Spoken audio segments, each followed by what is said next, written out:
It was the spring of 1943 when a group of German prisoners of war arrived at a remote camp in the United States.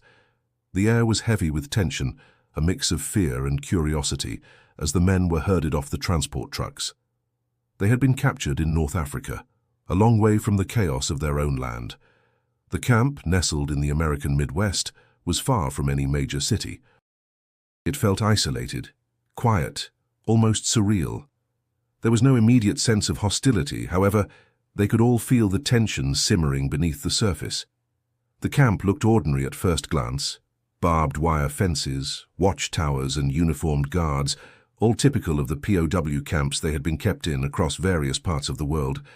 But there was something different about this place. The sounds were quieter, the air cleaner, and the scenery, though stark, was peaceful in a way that disarmed them. The barracks were simple, built for function rather than comfort. They could hear the distant hum of machinery and voices echoing from the other side of the camp.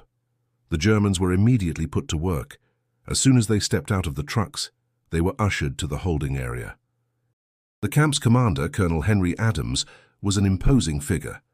He looked like the type of man who had lived through the worst of the war and emerged hardened but resolute. His words were clear, direct. He told the men that they would be expected to work, but they would not be mistreated. He assured them that food and rest were adequate, a luxury many of them had not known in months. Yet as they settled into their new routines, confusion began to set in. There were whispers among the POWs. They had heard rumors, but nothing concrete. Some had speculated that this was all part of a new kind of propaganda exercise designed to break their morale. They had been through so much in the past few years of the war, and they had learned to distrust anything that seemed too good to be true. As they watched the guards go about their daily routines, the prisoners noticed something odd. Every evening, as the sun began to set, a strange line of trucks rolled through the camp gates. They were large, boxy vehicles with unusual shapes, not at all like the trucks used for military transport. The trucks were filled with supplies, but it was unclear what kind of supplies they were. The prisoners, still tentative in their understanding of their new environment, couldn't help but feel a sense of unease. Was this part of the propaganda drill they had imagined?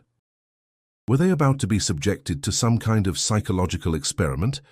That first evening, after a long day of work, the prisoners were herded back to their barracks. The sun was beginning to dip behind the horizon, casting a golden glow over the camp. The air felt warmer than usual for the time of year, and the stillness was almost oppressive. The sound of distant engines could be heard, but this time it was accompanied by something else, something that seemed out of place. The trucks from earlier had arrived again, but this time they stopped near a patch of land just outside the main camp. The prisoners, still trying to make sense of their new reality, exchanged confused glances. What was happening? They had no idea, but the growing number of trucks and workers gathered around them hinted that something unusual was underway. No one had seen anything like it before, not in their own countries, and certainly not in any POW camp they had been part of. Then, as the evening darkened, the sound of a loudspeaker broke through the air. It wasn't military. It was soft, inviting, almost like the voice of someone offering a friendly gesture. The voice announced that everyone, including the prisoners, was invited to witness a special American experience. It was so absurd, they almost thought it was a joke.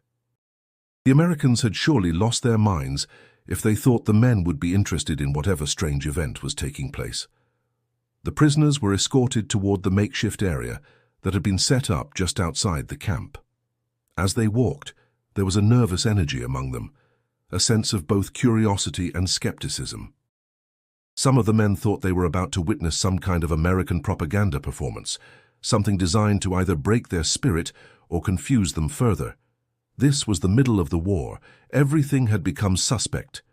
When they finally reached the area, they saw what the Americans had prepared. It was a large open space with rows of vehicles lined up in neat formation. At the front of the area stood a massive screen, something they had never seen before. The screen was blank at first, but they could sense the anticipation in the air, thick with the uncertainty of what was to come. The Americans, in their military uniforms, appeared eager to begin. They seemed strangely excited about this event. There was a surreal quality to the whole situation, a sense that none of this could possibly be real. Could it be that the Americans had gone to such lengths to entertain them, or was this simply another form of psychological warfare? As the first few notes of music blared from hidden speakers, the prisoners stared in disbelief. What was going on? As the sound system crackled to life, the prisoners' uncertainty deepened. The men lined up in rows stood stiffly, hands at their sides. The image on the massive screen flickered and swirled, gradually coming into focus. It was a peculiar thing to witness. The bright, glowing images projected on the large canvas, something neither familiar nor understandable to the men. The concept of a movie was foreign to most of them, particularly in such a context. It was the kind of technology they had only heard about, not something they would ever imagine being used in a POW camp. The screen, once static, now flashed with bright, animated colors. It was a peculiar mix of surreal and jarring, as American voices echoed from the speakers. At first, it seemed to be nothing more than a strange experiment, an American form of entertainment they couldn't quite grasp. The prisoners stood motionless, unsure of how to respond. The American soldiers, positioned near the trucks, seemed excited, but the Germans felt no excitement, just confusion. Some whispered nervously among themselves, trying to make sense of the situation. "Is this some sort of trick?" one whispered. "Maybe we're being filmed for some kind of propaganda," another suggested. No one dared to laugh, but a few exchanged uneasy glances, sensing that something was deeply off. A loud pop from the speakers startled them, and a voice boomed through the air, clear and warm. "Ladies and gentlemen, enjoy the show!" The Germans flinched, their eyes darting nervously to the soldiers watching them. It felt wrong. This wasn't how any war movie they had ever seen had begun. This wasn't a military briefing or a weapon demonstration. It was something entirely different. It felt like a performance, but no one could quite figure out why or for whom it was intended. As the image on the screen solidified into the outline of a car, no, several cars, lined up and moving, another unsettling realization hit them. This wasn't just any movie. This was a drive-in theater. They had seen things like it, heard of it, perhaps in passing conversations or magazines back home, but never in this context. What kind of soldiers would host such an event for enemy POWs, and what kind of message were they trying to send? For a moment, the prisoners felt almost like children again, unsure and naive, watching a show they didn't fully understand. They were far from home, far from the battlefields of Europe, but even in this strange, isolated corner of America, they were no closer to the answers they sought. The screen continued to glow in front of the prisoners, the lights from the projection flickering against the darkening sky. It felt like a dream, surreal and strange, yet impossible to ignore. As the image on the screen sharpened, the prisoners began to realize that what they were watching wasn't just random footage. The cars on the screen seemed to be driving through a vast, open landscape, accompanied by cheerful music.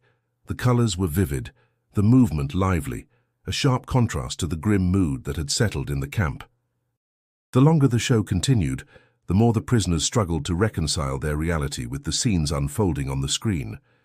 They were still in the camp, still prisoners, yet the sound of laughter and music, the joy emanating from the movie, was oddly soothing. But it didn't make sense. This wasn't the war. This wasn't propaganda designed to weaken their resolve. It was just entertainment. For a moment, some of the prisoners allowed themselves to soften, if only briefly. They forgot the watchful eyes of the soldiers and the hard, cold reality of their situation. The film, despite its absurdity, provided a brief escape from the tension. Yet, this only deepened the sense of disorientation. What was the purpose of this? Why were the Americans showing them this? "I don't understand," muttered Wilhelm, a soldier who had been stationed in North Africa before his capture. His voice was barely audible, but his frustration echoed in his expression. "This isn't like anything we've been through before. Why would they waste resources on this?" Eric, who had served on the Eastern Front, looked around cautiously before responding, his face creased with skepticism. "It's too strange to be real. They must be using it to confuse us, to weaken us somehow. This is just another trick." But Wilhelm wasn't so sure. The more he watched, the more his confusion grew. This wasn't the kind of manipulation he had expected. This wasn't a drill. This was just people watching a movie, was that all? The wind picked up, rustling the trees surrounding the camp. The soldiers on the perimeter remained vigilant, eyes scanning the prisoners, but the men didn't seem like prisoners at all as they stood before the screen. They looked more like curious children, uncertain of what to make of this strange, foreign world they had found themselves in. It wasn't just the film that bewildered them, it was the sheer normalcy of it. To see the Americans who had been their enemies sitting beside them, enjoying a movie in the middle of a war, seemed as unnatural as it was unsettling. As the movie played on, the atmosphere shifted ever so slightly. The prisoners remained uneasy, but there was a subtle change in the air, something that hadn't been there before. Despite their skepticism, a few of them allowed themselves to settle into the scene before them. The sounds of the film, light-hearted and playful, seemed to strip away a bit of the tension that had plagued them for so long. The Americans around them were still visible, sitting in their trucks or standing by, but they appeared more relaxed than ever. Their uniformed bodies, usually stiff and regimented, were now leaning back, their eyes fixed on the screen with a kind of ease the prisoners hadn't seen before. Even the guards, who were supposed to be ever watchful, seemed momentarily distracted by the spectacle. A few of the Germans exchanged glances, some beginning to understand the incongruity of the situation. They were far from their homes, caught in a war that seemed endless, but for a few moments they were seeing something utterly foreign, something that, despite their war-torn minds, almost felt like a return to normal life. The image of cars cruising down an American street, children laughing, the steady hum of the soundtrack was a bizarre echo of peace. This isn't what I expected," said Hans, a young man with short brown hair and deep-set eyes, his voice low. He hadn't spoken much since arriving at the camp, but now there was an almost bewildered look on his face. He glanced around at his fellow soldiers, waiting for someone to share his confusion. Are they really showing us this just for us? Erich, who had been the most vocal in his skepticism, shifted uneasily on his feet. I still don't trust it, he muttered. It's too easy. There's got to be a catch. But his voice lacked the usual conviction. A silence settled among them as they continued to watch. For a fleeting moment, they all seemed lost in thought, caught between the present confusion and their past lives. None of them had been prepared for this, not in the brutal reality of the war. The movie was just beginning to pick up pace, with music swelling in the background and the sound of voices growing louder from the speakers. Still, there was something quietly unsettling about it. How could something as simple as a movie cause such a stir? Why, out of all the ways they could have been treated, had the Americans chosen this? As the movie played on, they felt an unfamiliar tug inside them, almost like homesickness. It wasn't the war that had worn them down the most, but the absence of the ordinary, the everyday moments that had once felt so insignificant. And here, in the midst of it all, was something that felt almost too normal. As the film continued to play, the prisoners found themselves caught in a strange and uncomfortable limbo. For the first time since their capture, they felt something akin to curiosity stir within them. It was an unsettling feeling, one that had long been buried beneath the weight of war. But here, under the glowing screen and the fake laughter of the movie, they couldn't deny it. For a fleeting moment they felt human again. "I don't get it," said Klaus, who had been quiet for most of the evening. His voice was low, almost to himself. He rubbed his face, as if trying to wake from a strange dream. "We're prisoners. What do they expect us to do? Watch movies, have a good time? It doesn't make sense." He turned to his comrades, searching for an explanation, but no one offered a clear answer. The scene unfolding before them felt like something far beyond their comprehension. There had been no speeches, no warning, no real explanation. The Americans had simply brought them here, shown them the film, and asked them to watch. It was as though they had forgotten they were supposed to be enemies. "Maybe they think we'll forget who we are," muttered Erich. His tone was sharp, filled with bitterness. "Maybe they're trying to break us, make us forget we're soldiers." But even as the words left his mouth, he didn't seem convinced. The doubt lingered in his expression. The laughter from the film echoed in the night air. It was a contrast to the tension among the prisoners, the high-pitched voices and the cheerful music playing out of place against the backdrop of a military camp. It was almost as though the world they had known, one of bloodshed and strategy, was being erased, replaced by something simpler, happier. Too simple, too happy. Klaus shifted uncomfortably in his seat, eyes glued to the screen but not really seeing it. Is this a test? Some kind of psychological drill? We've heard of things like this before. They try to break your will. They think if they show us a piece of their normal life, we'll snap. Hans, who had been silent up until now, spoke in a hushed voice. But if it's a trick, why not use something more? Direct? Why this movie? Why this? It doesn't add up. Eric's lips twisted into a tight smile. I don't know, Hans, but that's the problem, isn't it? Nothing adds up anymore. The flickering images on the screen danced in front of them, a stark contrast to the grim reality they had left behind. For the first time, they felt the weight of war less.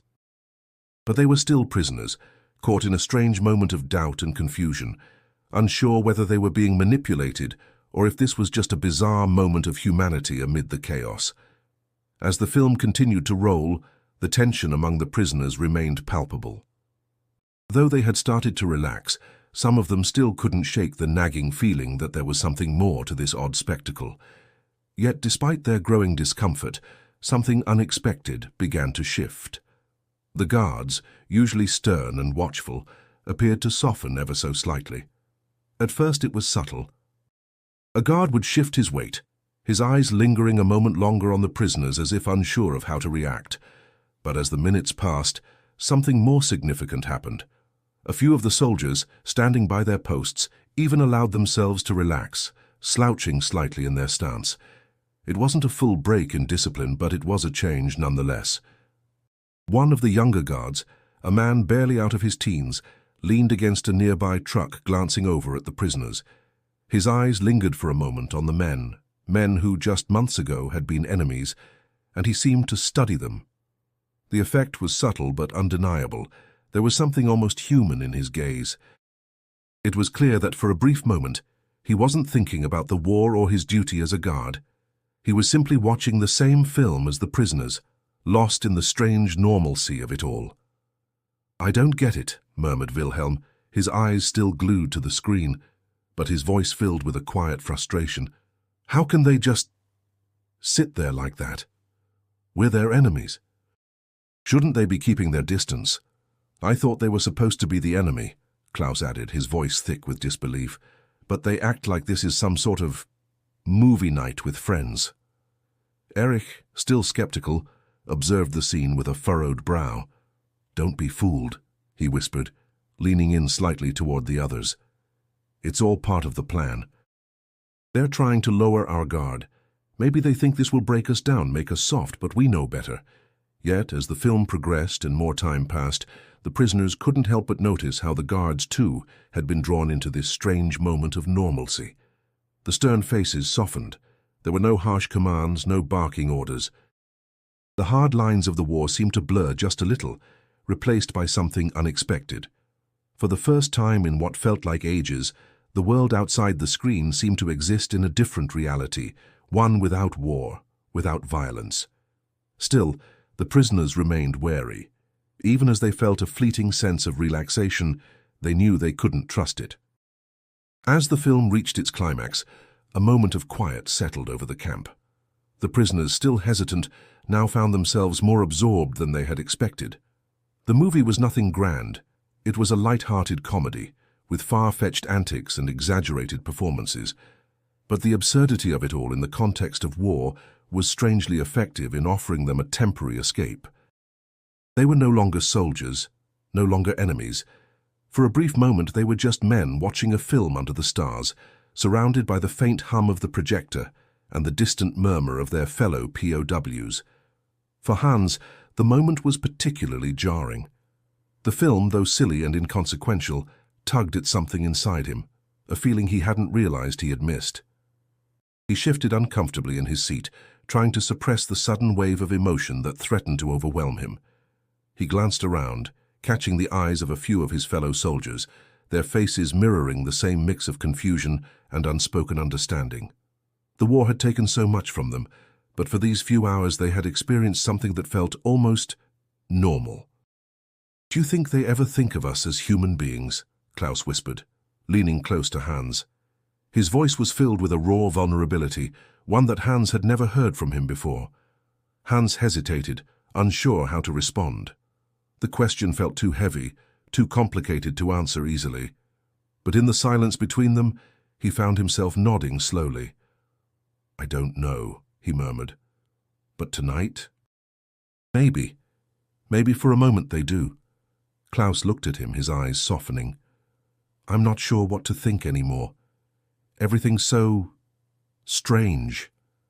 They both turned their attention back to the screen as the film reached its end. The characters were laughing, the music was uplifting, and for a brief, fleeting moment there was an overwhelming sense of peace. The war was distant, so distant it almost felt unreal. Eric, standing off to the side, watched the exchange quietly, his usual cynicism momentarily silenced. He understood the camaraderie between them, the shared sense of disbelief, but he couldn't allow himself to feel too much. The war, he knew, would return soon enough. For now, though, he found himself caught in the odd human connection that the film had sparked. The laughter from the film slowly faded, leaving behind an air of quiet contemplation. The prisoners had experienced something they hadn't expected, something unanticipated. In the midst of war, they had found a fleeting connection to something larger than themselves, something human. As the final credits rolled, the night seemed to settle into a heavy silence. The prisoners sat motionless, the light from the projector still flickering faintly against the darkened sky. The hum of the machines and the distant sounds of the camp's activities slowly returned to focus, but the strange reality of the evening lingered in the air. It was a feeling none of them had expected, one they didn't quite know how to process. For the first time since their capture, they had shared something that felt almost like an ordinary evening. Yet, the weight of their situation was never far behind. The stark contrast between the world they had just seen on screen and the one they inhabited was impossible to ignore. The prisoners began to rise from their seats, their movements slow and deliberate. There was no immediate rush to leave, but the collective tension was building. Some were already talking quietly among themselves, while others simply stared into the distance, lost in thought. Hans, who had been particularly affected by the experience, lingered behind.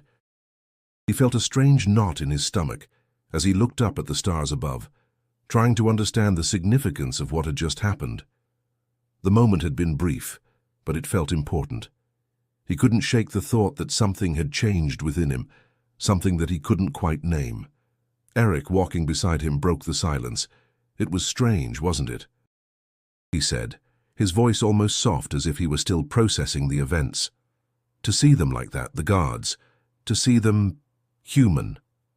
Hans nodded, but he wasn't sure how to respond. He didn't know what the guards' behavior meant or why it had unsettled him so much. "Yeah, it's like we weren't enemies for a moment, but we still are, aren't we?" Erich gave him a sidelong glance, a faint, knowing smile tugging at the corner of his mouth. "I guess. But for tonight, maybe we were just men watching a movie." The words hung in the air between them, unspoken thoughts swirling around the simple truth of their situation. For a few hours, they had been more than soldiers or captives. They had been something else, something human. But the reality of the war, of their roles in it, would return soon enough. Klaus joined them, his face thoughtful as well. "It was a distraction," he said quietly, his tone almost detached. "But for a moment it didn't matter. For a moment, I almost forgot who I was." The silence that followed was heavy with shared understanding. In the distance, the last of the film's credits flickered away, leaving only the soft hum of the machinery as the night settled in again. The film had ended, but the questions it had raised, about humanity, about connection, about the nature of war, lingered in the air. The morning light broke over the camp with an eerie quietness, as if the earth itself had paused to reflect on the strange events of the night before. The air was cool, the kind of early morning chill that reminded the prisoners of the harshness of their new reality. But the warmth from the previous evening's strange experience still clung to them, an uncomfortable memory that they didn't quite know how to process. Hans woke up earlier than usual. The barracks were still dim, and the sound of other prisoners stirring was muffled by the thick walls, but the thoughts in his head were loud, too loud to ignore. He couldn't shake the images from the film, nor the way the guards had looked at them, even if only for a fleeting moment, as if they were equals. That thought troubled him more than it should have. It didn't feel right. They were prisoners. They were enemies. The lines between them and the Americans should have been clear, but now everything seemed a little murkier. He sat on the edge of his bunk, staring out through the small window, watching as the sun slowly climbed higher. The camp began to stir around him. Guards walked the perimeter, their faces set in rigid expressions, as if nothing had changed. But Hans couldn't ignore the sense of discomfort that clung to him like the morning fog. As he walked to the mess hall for breakfast, he passed a few of the other prisoners, but their faces were distant, lost in thought. The usual banter wasn't there, nor was the collective grumbling about the conditions. It was as though everyone was still processing the strange diversion they had experienced the night before. No one spoke of it openly, but the silence spoke volumes. Klaus was one of the first prisoners he saw in the mess hall. Klaus, normally talkative and sharp, looked withdrawn, his eyes clouded with something Hans couldn't quite place. "It felt like a dream," Klaus muttered, his voice quiet. "I keep expecting to wake up and realize we're still back in the fighting, still enemies." Hans nodded, though he wasn't sure he agreed.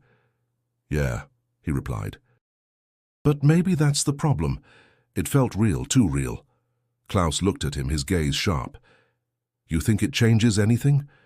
We're still prisoners. They're still the enemy." Hans didn't know how to respond. He wanted to believe that last night had meant something, that there was hope for some semblance of humanity between them. But reality felt heavy in his chest.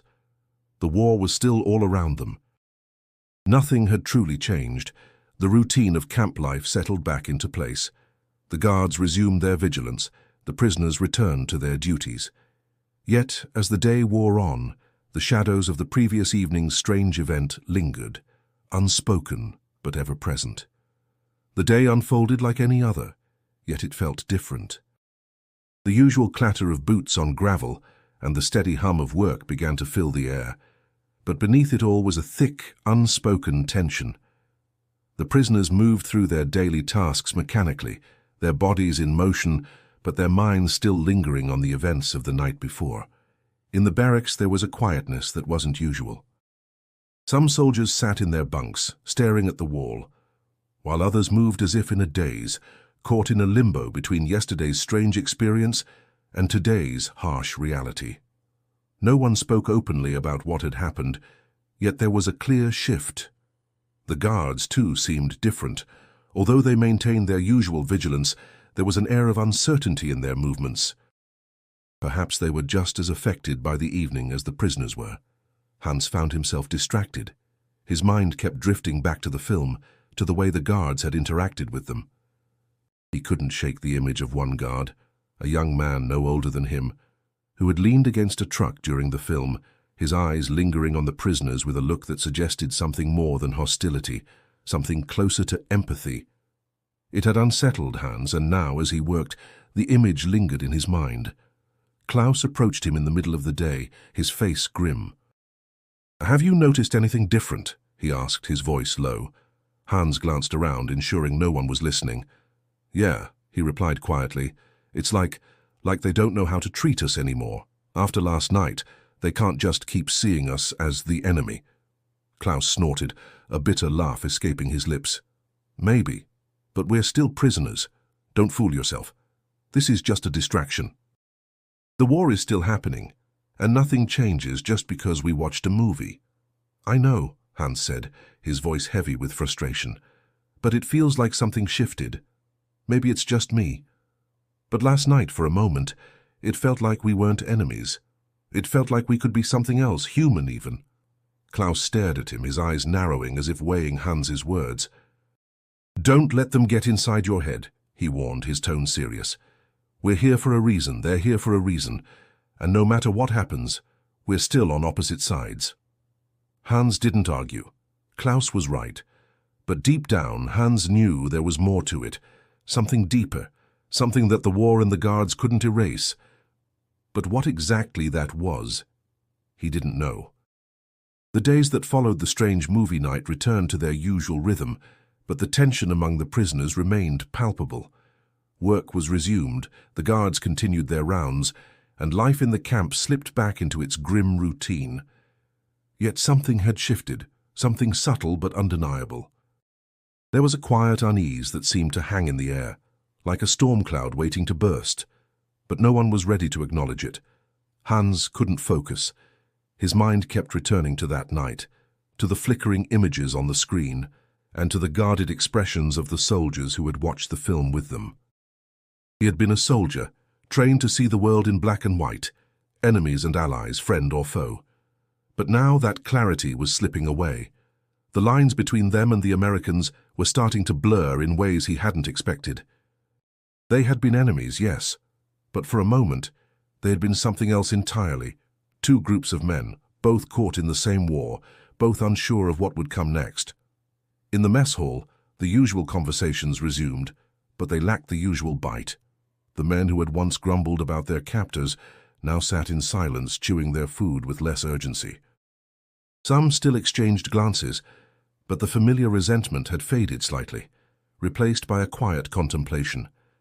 The events of the past few days had left them questioning things they had never considered before. Klaus, usually quick to voice his opinions, sat quietly across from Hans, staring at his plate. The weight of his thoughts was evident in his posture. "I can't stop thinking about it," he admitted after a long pause, his voice heavy. "It doesn't make sense. How could they show us that movie, let us see their lives like that, and still expect us to hate them?" Hans looked at Klaus, feeling a pang of guilt for thinking the same thing. "Maybe they think it will make us weaker," he suggested, but the words felt hollow even to him. Klaus shook his head. "No, that's not it. It's not some trick. They showed us something real, something human." He paused, searching for the right words. "And I think that scares me the most." The conversation died there, neither man able to articulate the deeper questions gnawing at them. They were still prisoners, still bound by the same rules, the same hatred, but for the first time, it didn't feel quite as simple as it had before. As the day wore on, the usual tasks resumed. The hum of work filled the air, but there was an undercurrent of something else. The routine had returned, but the ghosts of that strange, fleeting moment remained. The routine of camp life, though restored, had subtly shifted. The prisoners no longer saw the guards with the same unwavering disdain. The division between captor and captive had always been clear, but now it felt compromised. The film, in all its simplicity, had managed to create a fragile space between them, one that none of them knew how to navigate. Hans walked through the camp, the sounds of hammers and saws filling the air as the men went about their work. The tasks had resumed, the mundane labor of their captivity. But there was a sense of quiet between them all, as though the normal chatter that had once filled the air was now swallowed up by uncertainty. The shared silence among the prisoners felt heavier than before, laden with the unspoken questions about what had happened and what, if anything, it meant. At the far end of the camp, Eric was leaning against a wooden post, his arms folded across his chest. His face, usually so hard and sure, was softened by a weary contemplation. He seemed distant, as if caught in a world that wasn't quite his own. "You're quieter than usual," Hans remarked, walking up to him. Eric glanced up, his eyes still shadowed by something deeper. "I'm thinking," he replied, his voice lacking its usual sharpness. "I don't know how to feel about any of it. Last night was strange." Hans nodded. "It doesn't make sense. They showed us their lives, something real, something human. And now we're supposed to go back to hating them. It feels like a game, but not one we understand." Eric's eyes narrowed. "Maybe that's what scares me. They've shown us something we can't ignore, and now there's a divide. Not just between us and them, but within us. Between the men we were and the men we've become." Hans was silent, the weight of Eric's words settling in. The division wasn't just between the prisoners and their captors, it was inside of them, inside their hearts and minds. The lines were no longer so easy to draw. The men around them continued with their work, but the air felt thick with the tension of unspoken thoughts. Some of the prisoners moved with the same mechanical precision as before, while others lingered in quiet conversations, as though trying to grasp the fleeting moments of understanding they had shared the night before. But the truth was clear. Things had changed, and there was no going back. The divide had been created, not between them and the Americans, but within themselves. And that, more than anything, was what haunted them now. The days continued to stretch on, each one marked by the monotonous routines of the camp. Yet despite the outward normalcy, the men felt the strain of something deeper. The war, once a clear and defining force in their lives, had become a distant, almost unreal concept. The lines that had separated them from their captors had become increasingly difficult to recognize. Hans stood at the edge of the camp, his gaze fixed on the distant horizon. The wide expanse of land beyond the fences seemed to call to him, a reminder of the freedom they had once known, a freedom that felt both foreign and unreachable now. The guards moved about, their eyes cold and vigilant, but even they seemed less certain of their role in this strange new dynamic. It was as if they too were beginning to question the boundaries that had once seemed so clear. Erich came up beside Hans, his boots crunching in the dirt as he walked. "You still thinking about that night?" he asked, his voice a mixture of curiosity and resignation. Hans nodded slowly. "I can't help it. I keep wondering if there's more to this.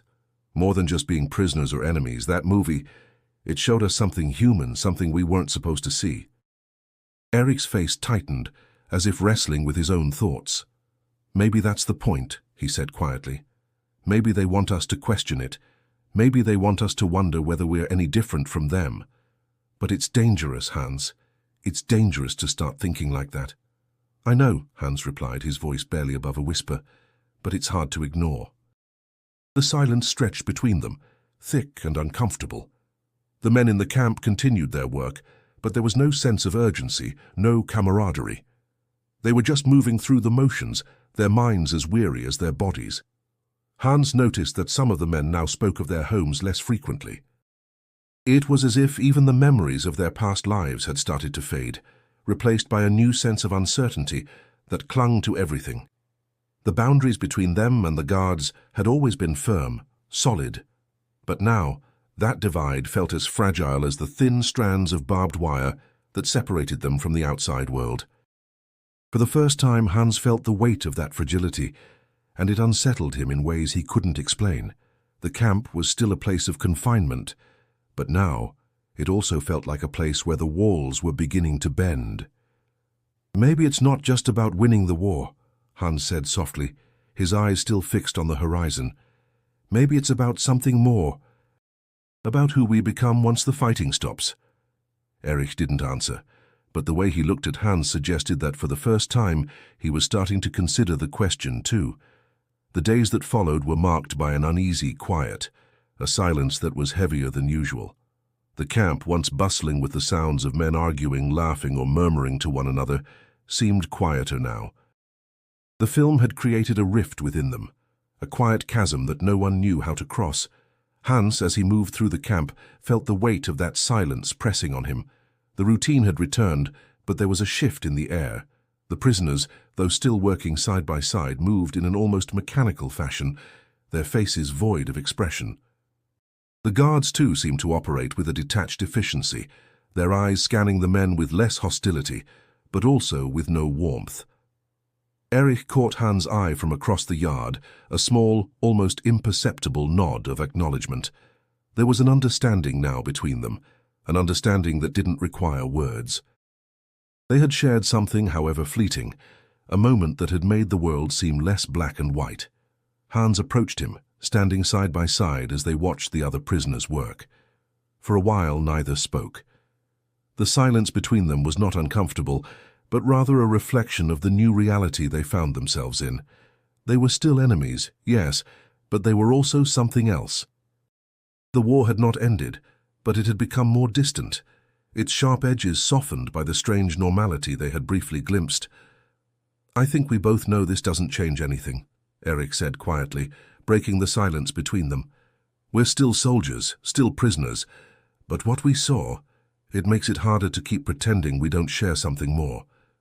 Hans nodded slowly. It's strange, he said, his voice thoughtful.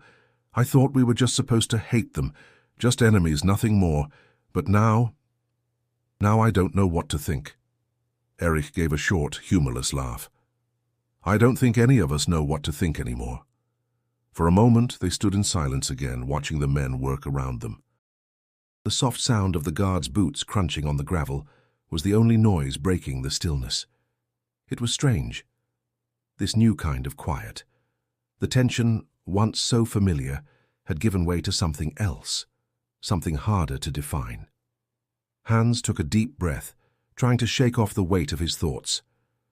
I wonder if we'll ever go back to who we were before all of this, he said, his voice quieter now. Eric didn't answer right away. Instead, he looked out across the camp, his gaze distant. I don't think we can, he said at last. But maybe that's not such a bad thing.